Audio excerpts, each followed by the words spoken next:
எல்லாரும் நல்லா இருக்கீங்களா? அண்ணன் எல்லாரும் நல்லா இருக்கீங்களா? உங்களை எல்லாம் பார்க்கறது ரொம்ப சந்தோஷம். நான் இங்க அங்க இப்பதான் பேசிட்டு சரி இங்க சரி உங்ககிட்ட எல்லாம் பேசணும் அப்படின்னு சொல்லிட்டு வந்தேன். நாங்க இப்போ எங்க அம்மா வேட்பாளரா நிக்கிறாங்க தர்மபுரியில. உங்களுக்கு தெரியுமா? சௌமியா அன்புமணி தர்மபுரியில வேட்பாளரா நிக்கிறாங்க. அந்த இடத்துல நாங்க சரி ஒரு வாரம் இருக்கோம் அங்க சரி அம்மாக்காக தான் பிரச்சாரம் பண்ணலாம்னு வந்தோம். ஆனா எங்களுக்கு மனசு கேட்கல. என்னடா நம்ம இங்க பண்ணிட்டு இருக்கோம், ஆனா அங்க பெண்ணாகரத்துல ஒரு பெரிய துரோகம் நடக்குது. அந்த துரோகத்துக்கு எதிராக தானே அதை தானே நம்ம மக்கள் கிட்ட நம்ம பேசணும். இங்க நம்ம என்ன பண்றோம்? எனக்கு அது கூட எனக்கு கவலை இல்லை. தர்மபுரி அது நம்ம ஜெயிக்கிறோம், அதெல்லாம் விட்டுருங்க. ஆனா எனக்கு பெண்ணாகரத்துல நம்ம ஜெயிச்சே ஆகணும். எனக்கு பெண்ணாகரத்துல அந்த ஒரு விஷயத்துக்கு தான் நான் இப்ப உங்களை பார்க்கவே வந்திருக்கேன். ஏன்னா நம்ம சார் சொன்னார்ல, இது மாதிரி அவங்க ஒரு பெரிய துரோகி, அவங்களுக்கு நம்ம வாய்ப்பு கொடுக்க கூடாதுன்னு. அந்த துரோகத்தை கண்ணுல கூட நின்று நாங்கெல்லாம் பார்த்தோம். இல்ல சும்மா சொல்லலன்னு சும்மா சொல்லணுமா, என்னால அதை ஏத்துக்கவே முடியல. ஏன்னா உங்களுக்கு தெரியும்ல நாங்க எப்படி இருந்தோம்ட்டு. எங்க குடும்பம் எல்லாம் நீங்க பாத்திருக்கீங்கல்ல. நாங்க ஒரு பொங்கல் ஒரு இதுக்கெல்லாம் நாங்க ஒன்னா சேர்ந்து எல்லாரும் சேர்ந்து ஒன்னா இருப்போம். ஐயா தான் எங்களுக்கு நம்ம வழிகாட்டி, நம்ம குலதெய்வம் எல்லாம் அவர் தான் ஒன்னா இருப்போம். அது இன்னைக்கு எனக்கு குழந்தை பிறந்திருக்கு, 5 மாசம் குழந்தை. அந்த குழந்தைய பார்க்க கூட விடல இந்த ஜிகே மணி ஐயா. என் குழந்தைய கூட பாக்கல, பாக்கல, கேட்க கூட இல்ல. அவர் எப்படி இருப்பாரு தெரியுமா?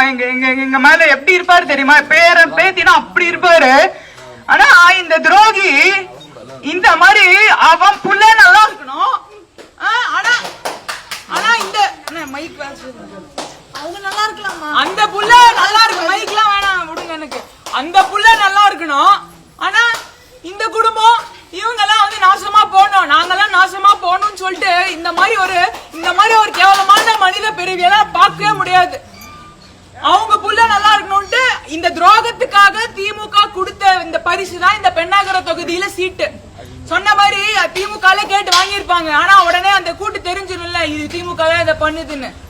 அதனாலதான் இது இன்னொரு அப்படியே அவங்க அப்படியே இதுவா பண்றாங்களா, மறைமுகமா அங்க காங்கிரஸ்ல அப்படியே கொடுத்து உங்க சீட்டு பண்றேன்னு நினைப்போம். உங்களுக்கு இந்த மாதிரி அவங்க எல்லாம் இங்க வரமாட்டாங்க. நீங்க எத்தனை முறை பாத்திருப்பீங்க உங்க வேட்பாளர்? இங்க எத்தனை முறை பாத்திருப்பீங்க? பெண்ணாகரத்துல பாத்திருக்கீங்களா? நீங்க பாத்திருக்க மாட்டீங்க. ஏன்னா வந்தாதானே நீங்க பாப்பீங்க.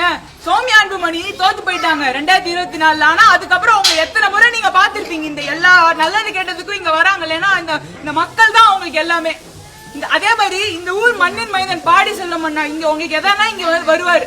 இப்ப சொல்றாரு பாருங்க, இந்த ஊர் எம்எல்ஏ இப்ப இன்னும் முடியல எலெக்ஷன். இது வரைக்கும் ஜிகே மணி அவர்கள் இந்த ஊர் எம்எல்ஏ தான். இந்த ஊருக்கு வரதுக்கே பயந்துட்டு தலையில துண்டை போட்டு நைட்டு 1 மணிக்கு பாத்துட்டு போறாருன்னா அவர்லாம் என்ன பண்ணுவாரு? எங்க குடும்பத்தை பிரிச்சவங்க உங்க குடும்பத்தை நல்லா வச்சுப்பாங்களா? மாட்டவே மாட்டாங்க. அதாவது இந்த மாதிரி துரோகிங்க எல்லாம் இனிமே அவங்க பயப்படணும். இந்த மாதிரி பண்ண ஐயோ நம்ம இந்த மாதிரி இந்த மக்கள் நம்மளுக்கு இவ்வளவு பெரிய பாடத்தை காமிச்சிட்டாங்க, இனிமே நம்ம இருக்கவே கூடாது, நம்ம போவே கூடாதுன்னு பயப்படணும். இனிமே இந்த துரோகம் செய்யறதுக்கு நடுங்கணும். இந்த மாவட்டத்துல நம்ம வரவே கூடாதுரா, இதை நம்ம இந்த மாவட்டம்டா, இங்கெல்லாம் நம்ம போனா அடிச்சு துரத்துவாங்க, வேணாம் அப்படின்னு சொல்லிட்டு பயப்படணும். அதான் எங்களோட ஒரே இது. எங்க அதாவது குடும்பத்துலதான் அவங்களால இந்த குழப்பெல்லாம் பண்ண முடிஞ்சது. கட்சியில நம்ம தலைவர் எப்படி இப்ப வச்சிருக்காரு, என்ன மாதிரி ஒரு கலத்தை ரெடி பண்ணி வச்சிருக்காரு. கட்சியில அவர் நினைச்சாங்க இந்த சமுதாயத்தை நம்ம இது பண்ணிடலாம், உடைச்சிடலாம், அவங்க திமுக சொல்லி நம்ம எல்லாத்தையும் இது பண்ணிடலாம் நினைச்சாங்க. ஆனா நம்ம தலைவர் விடல. நீங்க என்ன வேணா பண்ணுங்க, இந்த மக்கள் நான் எனக்காக நின்று இருக்காங்க, நான் அவங்களுக்காக நிப்பேன், யார் நிக்கலனாலும் பரவாயில்லன்னு சொல்லி இன்னைக்கு கட்சியை ஒருங்கிணைச்சு 1 வருஷம் எவ்வளவு மன கஷ்டம் தெரியுமா அவருக்கு. மாநாடு நடத்தி அதுக்கப்புறம் பார்த்தா அவர் குடும்பத்தை பத்திரிகையில போய் வாரம் போய் பத்திரிகையில நியூஸ் பேப்பர்ல அசிங்கப்படுத்துற அளவுக்கு ஐயா மனசை எப்படி மாத்திருக்காங்க பாருங்க. சொந்த பிள்ளைய நம்பாம யாரோ ஒரு துரோகிய போய் நம்புற அளவுக்கு மாத்தி வச்சிருக்காங்க. அப்ப இவங்க எல்லாம் நல்லது செய்யணும்ன்ற எண்ணமே கிடையாது அவங்களுக்கு எல்லாம். சும்மா பதவியில இருக்கணும், பவர் இருக்கணும், பணம் இருக்கணும். உங்க வேட்பாளருக்கு எவ்வளவு ஒரு தைரியம்னா, நம்ம வராம நம்ம ஏமாத்தலாம், துரோகம் பண்ணலாம், ஆனா ஓட்டு நம்ம கேட்போம். மக்கள் அவ்வளவு முட்டாளுன்னு நம்பி உங்களை தேடி வந்திருக்காங்க. நீங்க முட்டாளாமா? நீங்க இல்ல நம்ம யாரு துரோகிங்களை எதிர்க்கணும் தானே. நம்ம காசு கொடுத்து நம்ம எல்லாரையும் மயக்கி இல்ல, நம்ம மயக்கி ஓட்டு வாங்கி திருப்பியும் நம்ம எம்எல்ஏ நம்ம அப்பா மேலே நம்ம எம்எல்ஏ வாழலாம். அவரு தயாரிப்பாளர் சங்க தலைவர் அவரு. தயாரிப்பாளர்னா எவ்வளவு காசுமா வச்சிருப்பாங்க? கோடி கணக்குல வச்சிருப்பாங்கம்மா. அவரு அதுலயும் சம்பாதிப்பாரா, உங்ககிட்டயும் சேர்த்து இது பண்ணி சம்பாதிப்பாரா. நல்லா ஒரு சென்னையில நல்லா ஜாலியா உட்கார்ந்து இருப்பாரு எதுவும் பண்ணாம. என்னம்மா அநியாயம் இதெல்லாம்? எங்கம்மா போய் கேக்குறது நம்ம? நம்ம ஊருக்கு அவங்க வருவாங்க, வந்துட்டு நம்ம எல்லாரும் ஏமாத்துவாங்க, நம்ம நம்பி அவங்க ஓட்டு போட்டு திருப்பி அவங்க ஓடி போயிடுவாங்க. என்னம்மா அநியாயம் இதெல்லாம்? நம்ம அதுக்கு வழி தரணுமாம்மா நம்ம? என்ன அநியாயம் அதெல்லாம்? எனக்கு அவங்க நிக்கிறாங்கன்னு சொல்லும் போது என்ன நம்ப முடியல. நானு முதல்ல படிக்கும் போது சரி சும்மா யாராவது சொல்றாங்க போலன்ட்டு, ஆனா எவ்வளவு தைரியம் பாருங்க, எவ்வளவு துணிச்சல் பாருங்களேன். ஏமாத்தலாம் மக்கள்னு எவ்வளவு துணிச்சல் பாருங்க அவங்களுக்கெல்லாம். நான் நிஜமா சொல்றேன், அக்கா சொன்ன மாதிரிமா ரொம்ப கஷ்டப்பட்டிருக்கோம்மா. நாங்க எப்பவுமே பேச வந்தா நாங்க என்ன பண்ணுவோம், அந்த மாவட்டத்துக்கு என்ன செய்யணும் அப்படிதான் பேச வருவோம். ஆனா இங்க எங்களுக்கு அது சொல்லணும் உங்ககிட்ட எங்க கஷ்டம். வேற யார்கிட்டமா போய் சொல்றது? எங்க சொந்தக்காரங்க உங்ககிட்ட தான் சொல்ல முடியும். இது மாதிரி பண்றாங்க, உங்ககிட்ட தான் இதெல்லாம் பேச முடியும். இது இவ்வளவு பண்ணிருக்காங்க, நான் நிறைய இருக்கு, அதெல்லாம் நம்ம சொன்னோம்னா அவ்வளவுதான். இன்னும் நாங்க வாயே வார்த்தை வராது, எங்களுக்கு அழ ஆரம்பிச்சிருவோம். அதெல்லாம் எங்களால முடியல. அதுக்கு இந்த துரோகத்துக்கு காரணம் இந்த ஜி.கே. மணி அவர் தான். அவர் அவரோட புள்ளை பாருங்க, நல்லா அவர் புள்ள நல்லா இருக்கணும், எந்த குடும்பம் நாசமா போட்டு இது பண்றாரு. அதனால இந்த துரோகி எல்லாம் துரத்தி அடிங்க. இந்த ஊர் எல்லையில அப்படி சொன்ன மாதிரி உள்ள கூட விடக்கூடாது. அதெல்லாம் உங்க கையில தான் இருக்கு. அவங்களுக்கு அடையாளம் கொடுத்தது எதுமா? அவங்க அப்பாக்கு பிள்ளைக்குமே சொல்றேன், அடையாளம் கொடுத்தது எது? மாம்பழ சின்னம் தானே. இந்த மாம்பழம் தானே அடையாளம் கொடுத்தது. அதை தோக்கடிக்கணும்னு நிக்கிறாங்கன்னா அப்ப எவ்வளவு கேவலமான ஒரு இதுவா இருப்பாங்க, அவங்க ஜென்மமா இருப்பாங்க. நீங்க யோசிச்சு பாருங்க.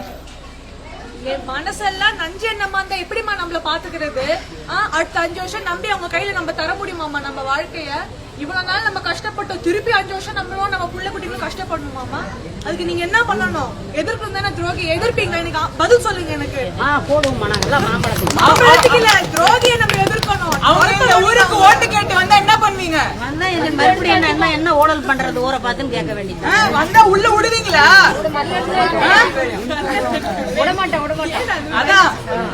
அதுதான் நீங்க புகழ்ற பாடம். நீங்க எதுவுமே நீங்க அதெல்லாம் கூட விட்டுருங்க.